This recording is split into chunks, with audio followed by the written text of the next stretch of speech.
Will do. Okay, so I'm excited to be live tonight with John Gilstrap and Rip Rawlings. We have had the wonderful fortune of hosting both of these authors in the past. Their military and political thrillers are called unputdownable, and having read some of John's books, I know that's true.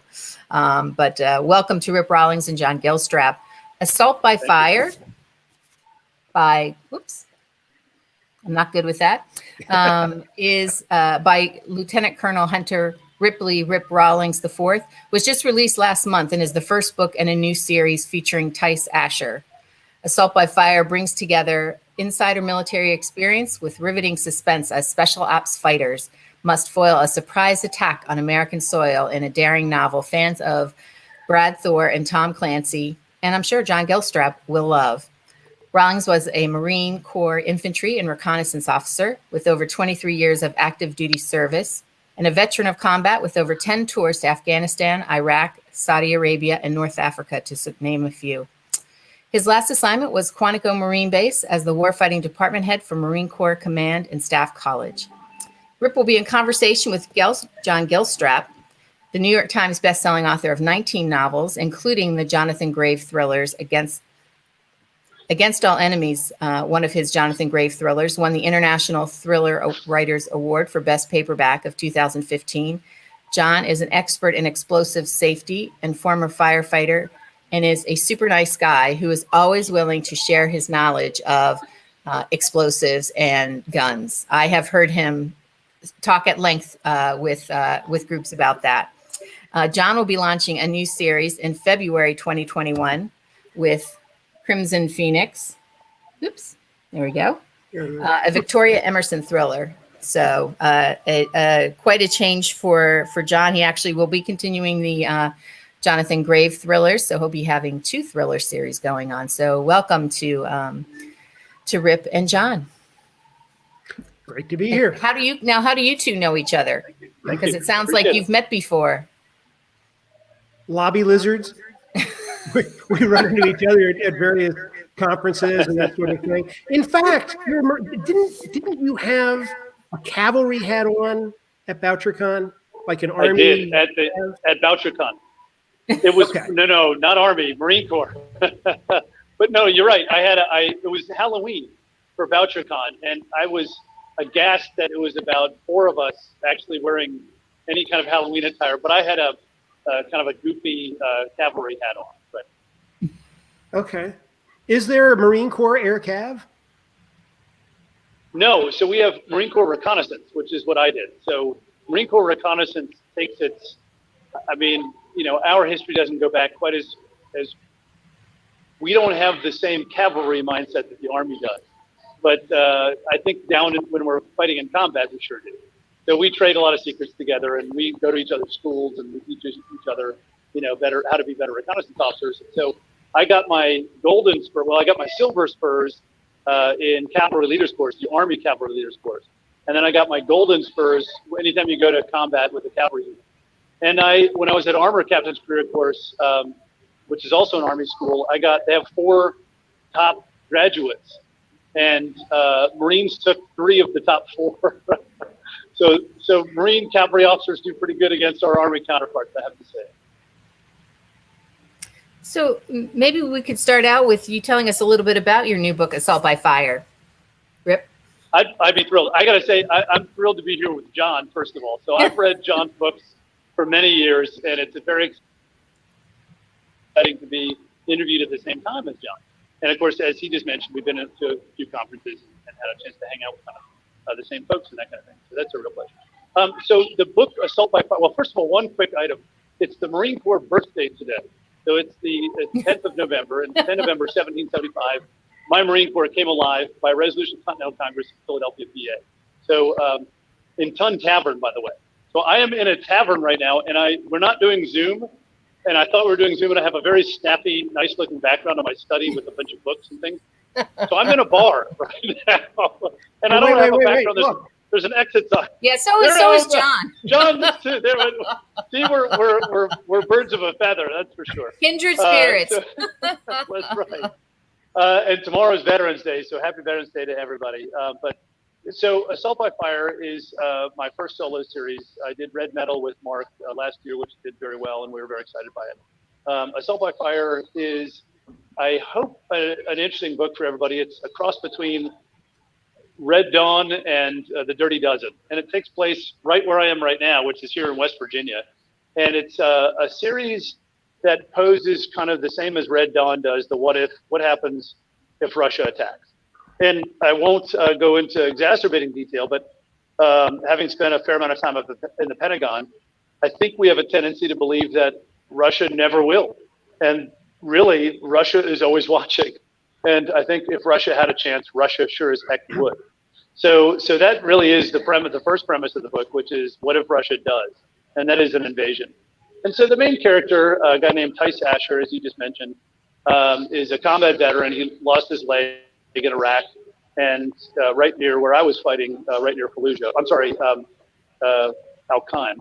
And he comes back and has to kind of fight for his career. He's like a lot of young men who serve in combat and then get wounded, is that they feel as though they still have a lot of piss and vinegar left in them, and be damned to the medical boards that tell them that they don't. Well, he ends up then having to go train reservists in West Virginia, kind of not the place he wanted to go. And oh my gosh, the Russians attack. So I'll kind of leave it at that, and we can go further. But you know, Red Dawn meets the Dirty Dozen. There's a lot of hillbillies. There's a lot of moonshiners. There's some colorful characters, as I would expect there would be if Russia or anybody were to attack. Americans would defend themselves. So that's basic synopsis. I think I was just going to say, you got frozen right there in the last little bit. If you could say that again. You talked about Rip about the moonshiners and other folks, but I think we missed the last little bit there. Moonshiners. Sure. Moonshiners, hillbillies, don't like them. I think it's exactly who you'd expect would join the active duty forces if anybody were to invade, including the Russians. And do you live in West Virginia now? And is that why you picked West Virginia?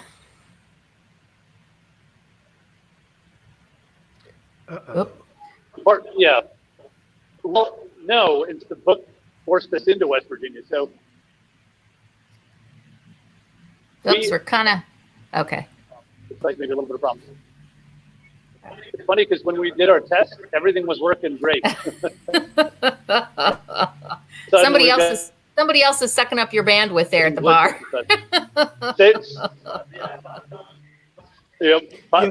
Someone's trying to video post something down the way. I don't know. I'm balanced on the pool table, so they might be trying to watch you. No, there's a lot of cussing going on in the bar back here. Believe me, I'm the tame. Just so you know. John, you have had, just unbelievable success with the Jonathan Graves series. So asked, what has prompted you to? I mean, this seems like a big departure for you, or is this something that's kind of been in your head for a while to have a female protagonist? Well, the Jonathan Graves book, the series is now, I think, I just finished my 13th book in the series, and while it's still fresh and it's still exciting, there comes a point where they're not repetitive stories, but the characters become like, old friends, and I wanted to try something new. And about a year and a half ago, my wife and I were coming back from a conference in Indianapolis. We took the southern route back through White Sulphur Springs, West Virginia. And we stayed at a place called the Greenbrier, which turned out to be, way back in the day, until the early 90s, it was the U.S. Government Relocation Center. And that's where Congress was supposed to go in the event of a nuclear war. They'd be evacuated out to this place. And I took a tour of the place. It's terrific. It's hidden in plain sight. It's fascinating. If you ever get a chance to go there, it's really worth the tour. It's not very expensive, and it's fascinating to go to. But as I was taking the tour, it became clear that the war plan was such that a member of Congress could bring one staff member, and that's it, no family. So right away, I got this idea in my head of, well, what would happen if a senior member of Congress was, in fact, a single mom? And she just said no. And so she, at the bunker door, she tries to sneak her kids through, and at the bunker door, they won't let her in. And she said, "Okay, fine, I'm done." And she walks away, and it's very strange, Rip. It's set in West Virginia, and it is World War III, which in my book lasts about 8 hours, and it's all missiles crossing each other, and it's very ugly. And a couple billion people are killed in this thing, but a couple billion people continue to live. And in the United States, everybody's cut off. It's kind of like back to the Stone Age or back to the 18th century. And it falls to Victoria Emerson as this member of Congress.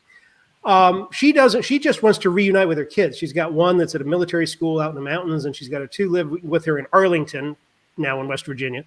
Mm-hmm. And all she wants to do is relocate with her family, but she's one of these natural leaders that people just turn to her. So as society starts to rebuild and people are becoming feral, she is leading the rebuilding of society against all of these feral elements. It's the only book Nathan's Run back in 1996 came to me in kind of a flash. And I kind of had the whole story in my head. This is the only other time that has happened. Oh, wow. Okay. So it's turned out it's going to be a series. It's going to be Crimson Phoenix is the first one. Untitled Thriller 2 is going to be the second one. But it comes out in February, and I'm really excited about it. It's like exercising a different part of my brain. And there'll also be I just finished the next Grave book. That Stealth Attack will come out in July as well. That July schedule will continue, but offset with the Victoria series. We know how you'll be spending your time. Good thing you have a lot of time. I got to work hard. I'm glad we have you back, Rip. Thank you. I love that yours says Greeny says a must read. So that's a good blurb on your book. It was John read an early edition. Mark. So Mark Graney read an early edition. He read a version of it in 2016, and it was kind of one of my first shots at just writing solo. And so he read it and gave me some pointers and some tips. I submitted 3 different book ideas to publishers, and this is the one they settled on. So I had a couple other ideas in mind, but this is the one that they liked. Is this a standalone, or is it the beginning of a series? No, it's the beginning of a series. So the second book is called The Kill Box, and that's due out, it's really up to the publisher, but sometime late fall of next year. And I'm in I'm supposed to be nearing the end of it because it's due on December 15th, and I'm not where I want to be, but I'm having a hell of a good time writing it. So it's also picks up with the same characters, and as I was taught early on in writing, and Mark Rainey figured heavily in that. Has been a terrific mentor for me these couple years of writing since retirement. But he always said, you really need to wrap things up, and if you have some teasers to the next one, that's fine, but people want to read a complete novel. So there's at least the chunk of what you deal with in Assault by Fire gets concluded. I won't obviously give any spoilers, but there's enough of a teaser that this is going to be a series that's going to continue for as long as Kensington likes to put it out. And that's a delicate balance, to be honest, having done this for, I don't know, ever. That's really the difficult balance to find is when is this story done? And then how much question do you leave for future stories? Because you don't want to, I'm not old enough to see these in the theaters, but when I was growing up, I remember some of these old newsreel, serial things that they'd have on what's his name? The space guy, Buck Rogers, where Buck Rogers ended with this impossible cliffhanger. And that's annoying, but you want to leave something, some sense of forward momentum. Right. Yeah, no, that resonated with me, and obviously for folks like you who've been writing for quite some time, that's kind of a no-brainer. But for me, that was a new lesson a couple of years ago. And Mark said, no one wants to pick up a book where you end up with, as you mentioned, kind of these 1950s, 60s cliffhangers where you just don't know what's going to happen. And and then the first part of the next episode, they resolve that issue, then they'll hook you with another kind of I read a lot. So kind of the pattern of what needed to happen in order to make sure it was exciting and was really apparent. I think what was challenging for me was making sure that my civilian's perspective was not tainted with any of my military-ness. I mean, in some ways, in 23 years in the service, you kind of crawl under a rock. And, a year ago when I retired, the rock was lifted. And all of a sudden, you're a civilian again. And so making sure that I've got an adequate civilian perspective and that my civilians sound, I think other people have the opposite problem, which is they want their tough guys to sound kind of more militant. But I'm more worried that my civilians. Go ahead, John. Sorry. I think there's a problem. You never want to get too far out over your skis. I'm kind of the reverse. I was never in the military. I spent 15 years in the fire and rescue service, so it's sort of call it paramilitary, but not really. So it's finding the other balance, right? And the other voice, yeah. And what I find is, at least from the other delicate balance, is the weaponry, the caliber mark numbers, the chambering, all that kind of stuff that some fans really groove on and others really don't. So I've learned to kind of dump it all in a single paragraph somewhere around page 40 and then be done with it. So that, those who want to skip that paragraph can, and those who don't want to skip it can go over it with a microscope and tell me everything that I got wrong. I just was going to say, I mean, do you since you both, have a lot of technical information in there, do you find that people email you and say, hey, I think that wouldn't have worked that way? Yeah, I've made a couple of really colossal boneheaded errors, but for the most part, the more detailed you get, the more research you have to do. Mm-hmm. That's not what I get wrong. It's the silly stuff. In one of the books, I forget which one of the last 2 or 3 books, there's a scene where a guy tosses a ditty bag into the back seat of a Corvette. There's no back seat in a Corvette. I know there's no back seat in a Corvette, and nobody caught it. It just, what I meant was that space behind the seat. Oh, there are a lot of people who were offended.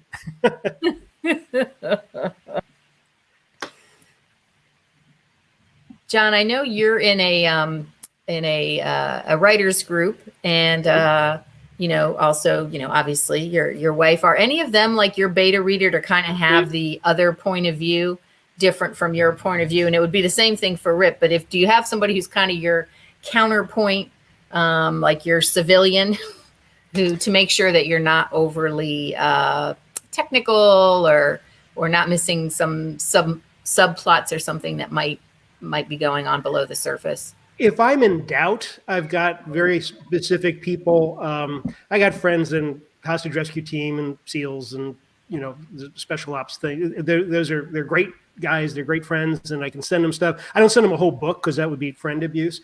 But I will send them either a scenario or my solution to a scenario and say, "Is this feasible?" Mm-hmm. And more times than not, they say yes, but you need to keep this in mind and that in mind. On a grander scale, in terms of first readers, the writers group, we call ourselves the Rumpi or Rumpus writers. That's I don't submit. We meet once a month, and it's kind of if I have a chapter that I'm worried about or if I have some concerns, I will submit it to them. But it's not regular enough for it to be an ongoing source. So I developed this sort of instinct or paranoia. I don't show anybody anything until it's done and I've edited it and I think that it's ready to go, because if it's broken, if I know it's broken, I think it's wasting the other person's time, unless I really want to know why it's broken. Right, but if I know it's not working, I think it's wasting somebody's time to give it to them and say, what do you think of this? Can you fix this? Or how do I fix this? Please don't try to fix it for me. That's my one rule with my editor. I've had her now for, 18 books. Tell me what doesn't work for you, but please don't tell me how to fix it. All right? I will do that. You tell me what doesn't work and why, and then I'll fix it. And I'll ask you for help if I need it. Okay. Rip, I don't know if you could hear me. I was wondering if you have someone, you said you were worried about having the civilian point of view represented. Do you have someone who you have look at your book or your or chapters or things you're not sure about? So for the military tech stuff, no. In fact, I had a funny moment where I had my dad read a section of it. This is a while ago, and I just gave it to him more to see if it sounded sane, it sounded good, and made sense. And he said, this is really good. He said, "Who's your military technical advisor?" I said, "Dad, I am. I spent 23 years in the Marine Corps." He's like, "No, I know that, but some of this stuff is, high level strategic stuff." I said, "Dad, I was in the Pentagon for 3 years. I mean, I was the Marine Corps nuclear officer. I was the Pacific War Plans officer. I was the strategic planner for our operations and everything in the Pacific." He's like, "Oh, well, how did you know this?" I'm like, I just lived it, Dad. That's all. So that, for me, the technical part usually is pretty good.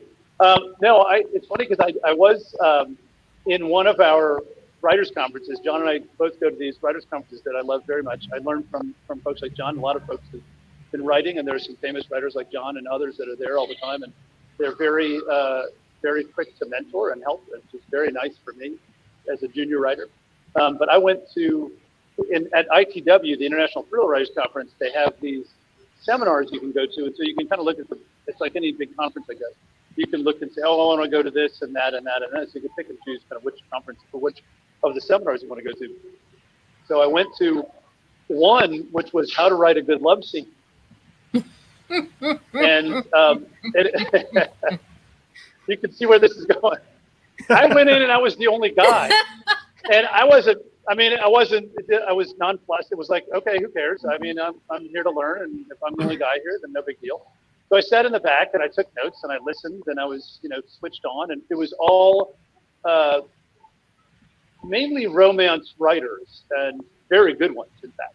And the panel was all female. And I mean, obviously everyone's female. So at the end, I sheepishly stood up and I said, I have one quick question.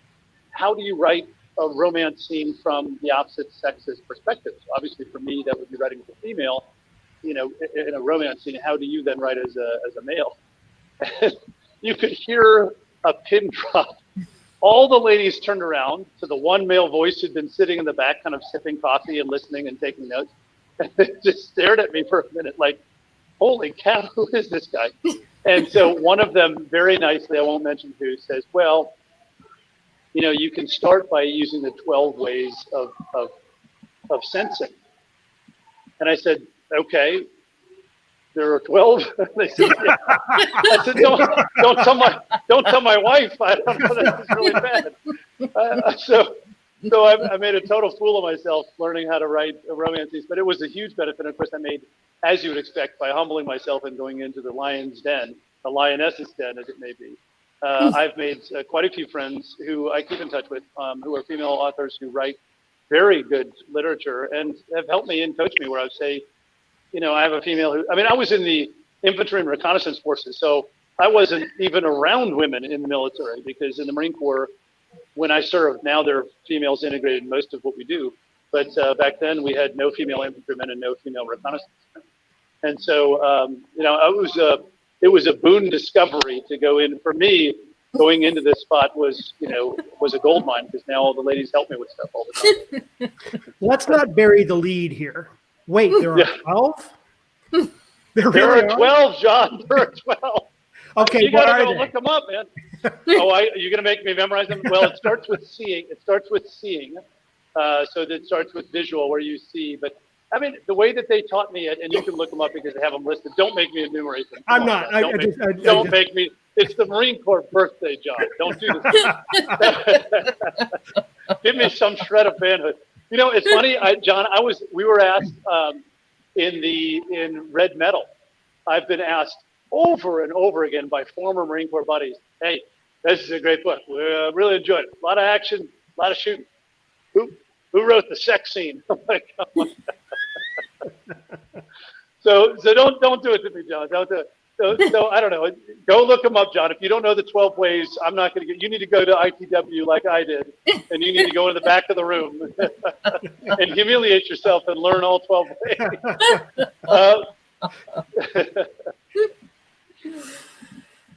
Well, he's doing research for his book. That's right. That's right. Yeah.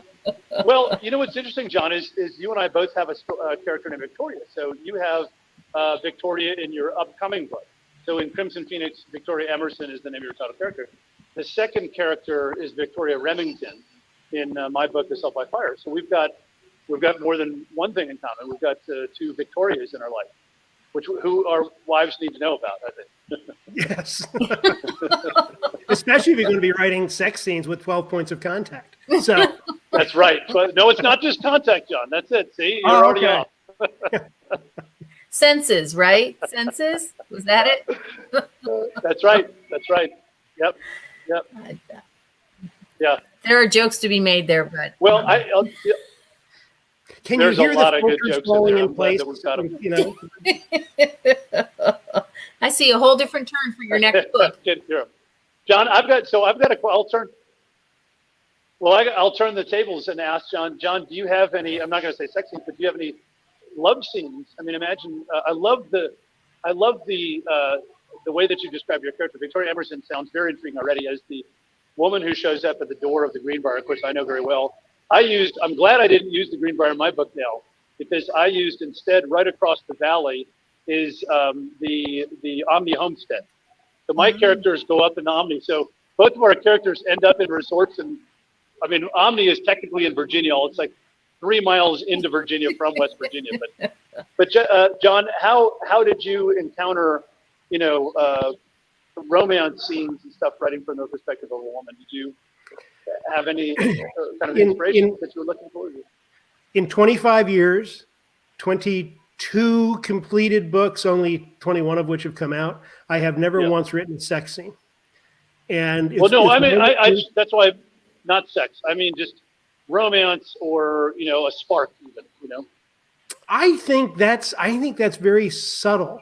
I don't think it's ever, from my point of view, in writing thrillers, and that's all I've ever written are thrillers, and the Victoria series is also a thriller. People are too busy to engage in that sort of thing. So I think it actually is. I portray it through gentle touches, turns of phrase. I at a difficult moment to reach out and grab a hand. Yeah. For me, says more about romance. Volumes. Right. As opposed to relationships, as opposed to the physical element of it all. So that's really how I do it. And if I were inclined, actually that's not true. There is one scene in it's funny. I originally wrote it as Living Will, and it came out as something else. Nick of Time. There's a physical scene there, but it ends sort of with a closed door. It's just. I don't know. Don't write the parts you don't want to read. No, that's what we did also. It's a light gets turned off and the scene's over. But same thing. It alludes to a fair amount, but that's it. But that's a wonderful way to do it. I agree with you. I think one of the things, as you mentioned, just the physical act of someone, holding someone's hand through a difficult moment is enough. I think one of the wonderful things about literature is you're literally in someone's head, and so you're painting for them the picture that you want them to feel or understand or participate in that sense. And so I think that's a great way, the way that you put it, which is it doesn't take, there are some thriller writers that I know that have some raucous scenes, and that's not interesting in my book. In my book, I think most people want to hear a little bit more of the shoot 'em ups and a little bit more of something else. But I like that was a thing of the 70s. The thriller, I'm trying to think, Trevanian and whoever those big thriller writers were when I was in high school. There was always, it was the necessary, stop the story, go and do it, and then you get back to the story. And I think we've evolved away from that. At least I hope we have. It's very contrived at that point, I think, and it's artificial in some way. Right. It doesn't do anything to propel the plot unless they find some odd reason to make it. Example that comes to mind, I think 3 Days of the Condor is one of the most brilliant movies ever made. Jim Oh, Grady, yeah. a friend of Oh, yeah. mine who wrote 6 Days of the Condor, brilliant book. But there's the scene in the movie where Robert Redford has kidnapped this woman, and he's got her tied up in bed. He's terrorizing her, and then they have a moment. Right, right. I remember. Why? How does that happen? Really? Come on. Makes no sense. Yeah, no, you're right. And that is a fantastic book. I remember me, Mark Graney, and Dale Dye. If you know Dale Dye, he's a wonderful actor in Hollywood. Yeah, all three of us went over and saw Grady, and we adulated over him. So we went over and said, "Oh my gosh," because he hadn't been to a writers' conference, at least not to a thriller writers' conference in a while. So we all quickly ran over to the little bookstore, the shopette inside IDW, and said, would you sign up? So there's three guys who all said we absolutely loved the book and the movie was fantastic. But you're right, that scene in the movie specifically is a little bit far-fetched. It's funny. James Grady is every Wednesday, in fact, tomorrow night, there's a depends on who shows up, but there's a set happy hour that we have on Wednesday. Yeah. And it's Jeff Deaver and Revis Wortham and Jim Grady and Parnell Hall and myself. So I will pass along to him his. He remembers. He'll remember the three of us. So the metaphor we used when we met him is that he said he had read all of our books, which was surprising to us. We didn't expect that a man of his caliber had read our books, but he said, "Oh, I've read your books. You guys are wonderful." He said, "I really like what you guys have written," and he had a few things about each of our books that he mentioned casually that made us, realize he really had read them. And I said, he said, "You guys are really great." And we said, you do realize that's like Bono telling a garage band that we're really great. We feel amazing. Jim, you've made our millennium. I mean, it's just a remarkable thing. And he was very flattered by that. And we asked if we could take some kind of happy snaps with him. It's like meeting John Gilstrap. Yeah, right. Right. It was a momentous occasion for me. Well, John, I've got a question for you. So I think we're doing a little back and forth, and I'm enjoying it. I like the fact that, John, by the way, has done this while we've been at some of the conferences, because I've asked him a few questions like this before, and he's obviously been on some panels that I've really enjoyed. But John, when you're writing action scenes and you've got a specific objective, and this is a little bit technical, but I think you'll know where I'm going with it. You want something to happen. Do you go Google the weapon that fits, or do you already have a weapon in mind? And I know that's military tech stuff, but there's a fair amount of folks that really enjoy the ballistics and the technology of weapons. So do you already have a gun, a machine gun, a rifle, a pistol, a silencer, anything in mind? Or is it just, well, I need this person to shoot someone silently. I'm going to kind of, look for a weapon that fits the purpose. How do you start on something like that? Interesting. Yes. Jonathan and Boxers and their team, they've been doing this for so long, they have a standard loadout. So Boxer's a big guy. He's close to 7 feet tall. He's just an enormous guy.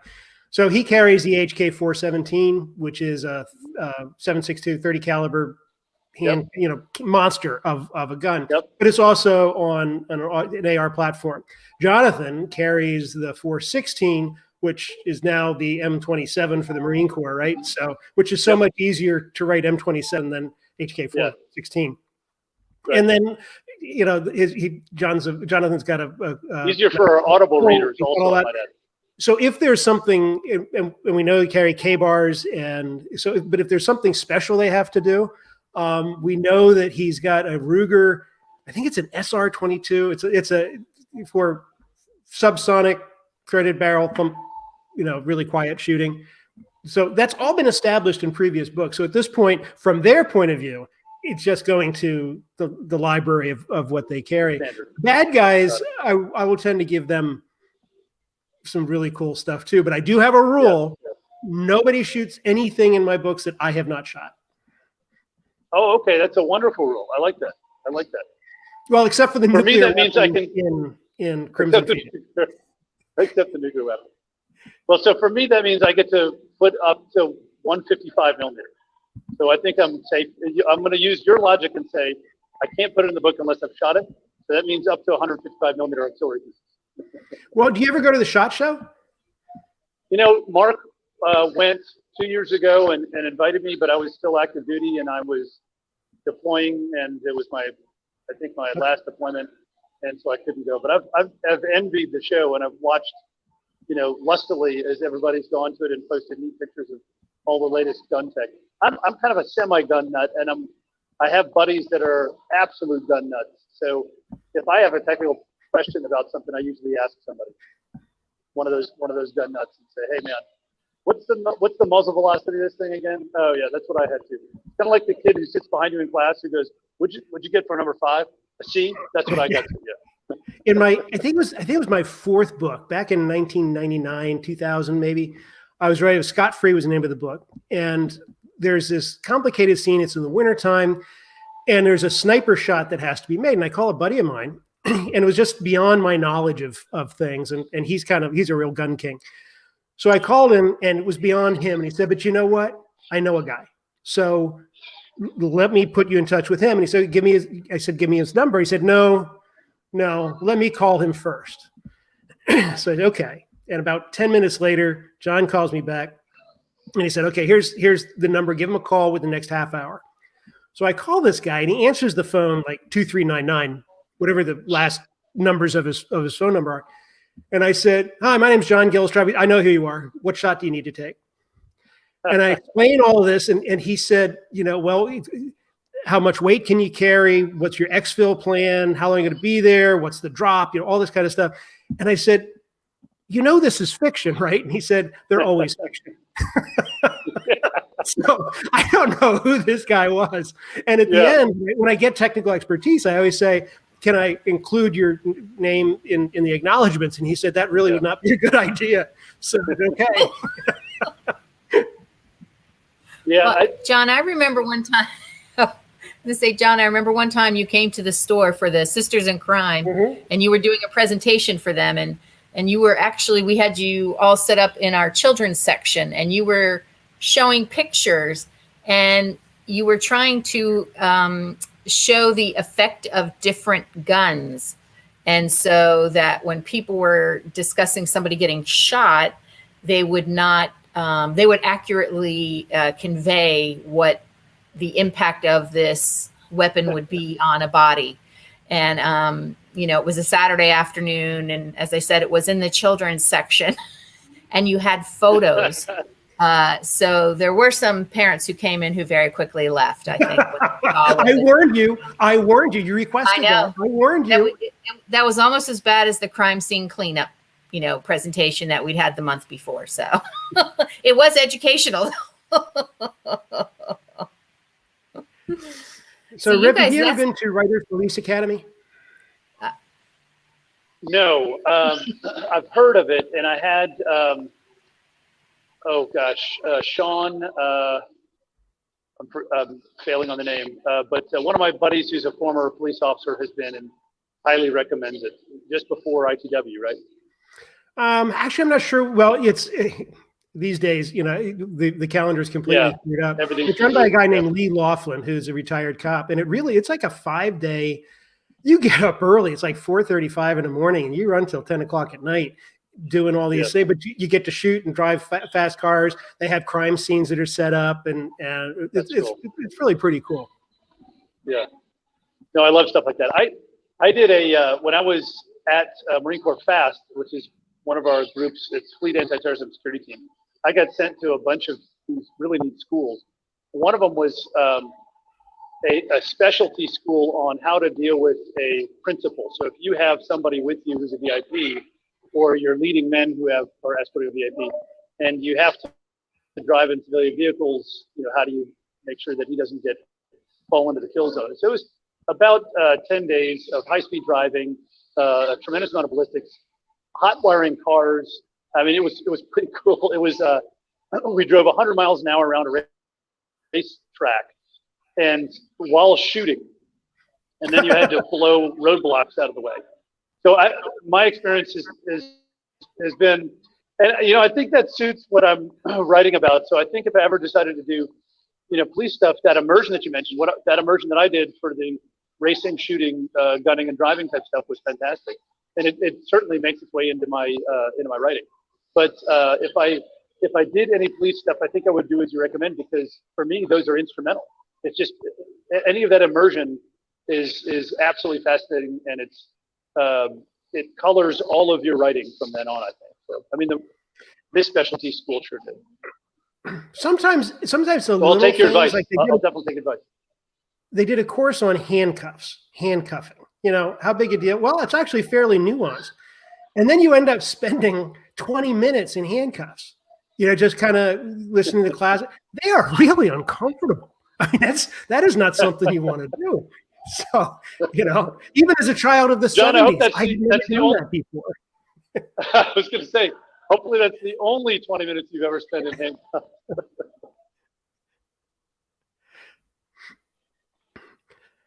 So a little while ago, I guess it's probably been 2 years ago, I went down to Quantico, and a buddy of mine got me into the captured material exploitation command. I think is that a thing? But anyway, right. it was all captured guns. And what they tried to do is reduce engineer them. And again, you get to shoot stuff. It was really pretty entertaining. Yeah, I love that. We've been to a few of those. We have the one in Las Vegas,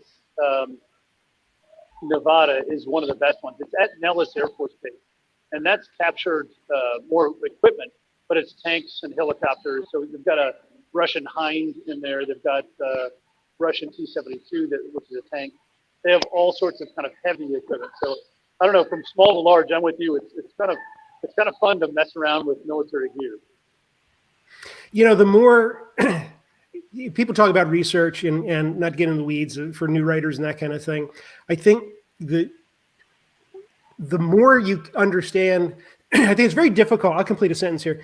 I think it's very difficult to talk about shooting if you've never shot a gun. Mm-hmm.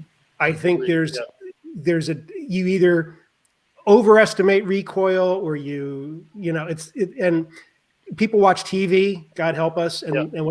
Here's the clue. If you've seen it on TV, it's wrong. Yeah, it's wrong. That's right. Yeah, no, you're exactly right.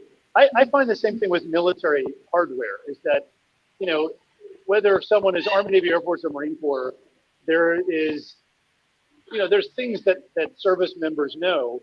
And I've noticed there are some authors that, they don't submit their stuff to somebody else. They don't, they just submit it to the publisher. And the next thing you know, it's become a mini series, and you're watching it going, this is the freakiest thing ever. That doesn't happen that way. And so instantly all your military audience is turned off, and instantly, we tell everybody. So you've got, several million former and active duty service members who go, whatever you do, don't see this show or don't watch this show. Hey, I've got a question for you. Oh, go ahead. I just accepted an invitation in March. I'm going down to Fort Bragg for the Special Operations Command capabilities exercises. Oh yeah, that should be a lot of fun. I think that'd be a lot of fun. They fly you around a little bit. I hope so. You don't just stay down there. I don't know. All I know is I get some. I think Mark Cameron. Oh yeah, Mark Cameron, the author, did the same thing, I think, and they flew him out to the West Coast on a C-130. He had to ride in a cargo seat, but they flew him out to the Marine base up in Florida Palms, and he got to shoot a bunch of weapons there. So I think, if I'm not mistaken, that one you get a chance to kind of jump around a little bit, which to me just sounds fantastic. That's great immersion. So, John, you're just going to be off the grid. Who knows where? Good. That's a good, yeah. Don't disappear. Don't get smuggled down to Guatemala or something. Right. There are flights. Don't get on the wrong plane. If you as many planes going all over the place, don't get on the plane that's going to Guatemala or someplace where they can't vouch for your actions. They have to disavow you. Have either one of you run across an instance where you've been asked not to talk about something that somebody else has conveyed to you about either a gun or a weapon or a situation or a capability or? Anything? I have For I have me, 23 years of things I can't talk about. So, yeah. well, do you have to get vetted? Do your manuscripts have to be vetted? No, so this is kind of funny. So when I submit a book, you contact the closest public affairs officer and tell them you're submitting a work of fiction. They say, okay, you still have to uphold. I was top secret. I was TSSCI, compartmented with SAP and STO access. And so you sign your life away. And so I have 35 years before I can disclose any of that stuff. And, Wow. You're threatened with death. I mean, they tell you I remember the first book, Red Metal, when we submitted it, or when I said, hey, look, what do I need to do? The public affairs officer and the classified materials custodian got back in touch with me relatively quickly and said, you are still beholden to all of these documents that you signed that say that you're not going to reveal any of the issues. Do you have a problem with that now? Are you writing a work of fiction? Yes. Are you, is it purely a work of fiction? Have you detailed anything that would be even close to classified now? Well, good. If you do, and anything in there is classified, we will sue you. We'll confiscate every book that you've ever written, and we'll put you into Leavenworth jail. So that's enough, I think, to keep most guys honest. It's a fairly big threat, and the worst part is I know they could do it, so I'm not worried. There are some guys that send stuff through all the way till the agency, and I worked with the agency plenty of times downrange, but the trouble is, I think that if you do send it to the agency, in some ways that's a sales gimmick. The intent is, you want to say it's been sent to the agency to be looked at, and in most cases, local public affairs, local classified materials custodians have the depth and breadth to deal with you. Even if you've been at the highest levels of classification, they know exactly what you're doing, and they know what you can't talk about. So I don't know. In some ways, I think guys who do submit it to the highest level of classification do it because it helps sell books. That's my opinion. I don't know. The only time it's happened to me, in 2006, I did a nonfiction book called 6 Minutes to Freedom, and it's about the rescue of Kurt News from Panama by Delta Force in the opening moments of Just Cause. And it was nonfiction. So getting anybody to talk to me in the first place was a challenge. And then ultimately, we ended up going down to the unit compound at Fort Bragg, and I got a tour that I had no business having. And, it was sort of embraced by the community. And it was made very clear to me on the ride out. I mean, there was I don't think it was a threat. I didn't take it as a threat because it wasn't something I would ever do. But they said, you saw things that members of Congress can't see, and we'd be really disappointed if we ever saw that, the details in a book. Well, I would never do that. I mean, what's the point, right? So, but they give you a sense that it would really be a bad idea.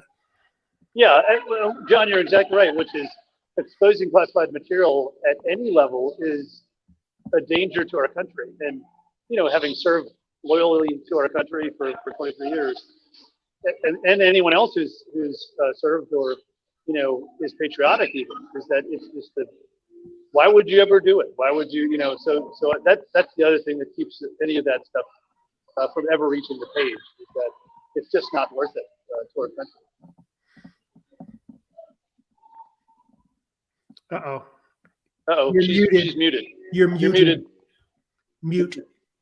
I just was going to say, not that I think that it would be intentional, but I think it must be hard for you, Rip, having 35 years of experience and things. Not that you would consciously use it, but we all use things from our life just to, as part of it's part of our life. And you don't necessarily separate it, but I guess you've probably always had to.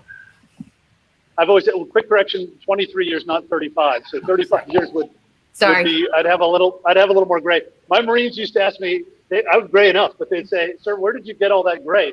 And I'd say, this is when you almost stepped on that landmine.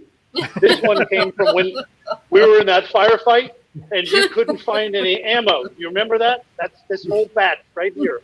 So 35 years and I would be completely white because the guys put me through the ringer on a regular basis. No, you're exactly right. I lived it. And, as you say, you learn it very early on because you're coming back home on a daily basis. And, it's harder on the family because they want to know what you're doing. And I've spent, several years with FAST and several years as a letter and reconnaissance guy. And you can't tell them, there's a lot of stuff we can't talk about. And so, you end up talking about the news and, how the Cubs are playing.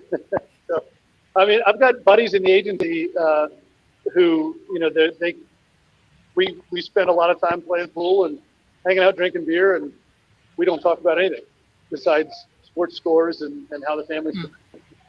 Well, Tom Clancy got sideways. Tom Clancy got sideways in the 80s by revealing. In fact, I was in that industry. I was in the weapons industry in the 80s. Yeah. And I was reading Hunt for Red October, which I thought was a brilliant book, as was Red Storm Rising, because for the first time I saw how the weapon systems I was working on actually fit into the war plan, because they wouldn't tell us that.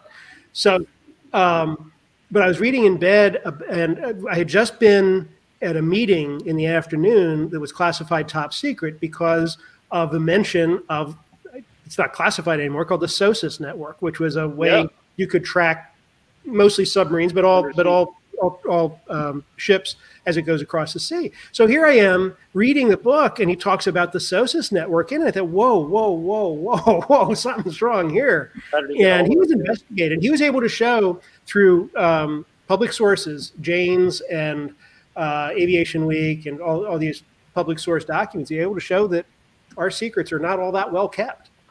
I think, he had a few moments like that. I remember that he had a few reveals on a submarine, details on a submarine, and he got into cavitation on submarines in great depth and how to counter cavitation on submarines.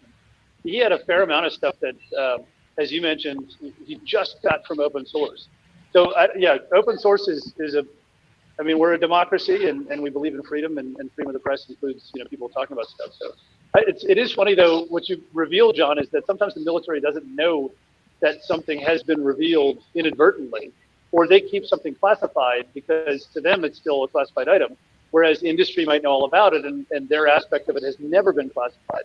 So when civilians research it, as you mentioned, Tom Clancy did, the military is aghast, like, wait, how did you get this? Go get that guy. But it turns out, no, simple, regular industry doing the things they need to. It was in the company brochure. Yeah, I mean, what's in Area 51 is the question everybody's always asking. A buddy of mine was the 4-star in charge of Area 51, and I'd known him since he was a captain, Air Force captain. I have never given him the satisfaction of asking so that he would tell me he couldn't tell me. Never once. Well, a lot of that stuff, if you look up Area 51, because my kids have started to get interested in it right now. But Dad, what is in Area 51? I said, well, go Google it. And if you Google it, you'll find there's a tremendous amount of classified avionics. If you're looking for alien bodies, then you're not going to see anything on the internet, at least. You'll see a lot of it on the internet. Well, you will. That's right. That's exactly right. There's a lot of phony junk out there, but you will definitely find out that we are developing, as we should, in secret, a tremendous amount of things that we need to ensure that we stay one step ahead of some of the folks that would otherwise undercut our military secrets.